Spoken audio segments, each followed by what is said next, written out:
o fato de não enxergar bem, ele tem muita correlação, por exemplo, com transtornos mentais, por exemplo, depressão.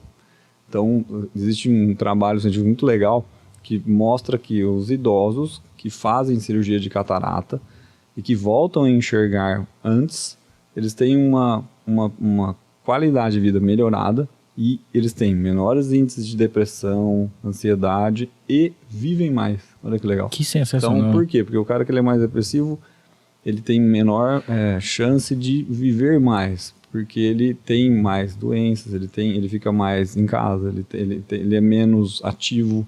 Então é uma pessoa que tem mais facilidade em ter problemas relacionados ao corpo que vão levar ele a uma morte mais precoce. Porque é uma pessoa que não tem isso. E aí, gostou desse corte? Então não esqueça, se inscreva no canal, ative as notificações, dá aquele like e compartilha pra todo mundo. O link para o episódio completo tá aqui embaixo. É só clicar e assistir.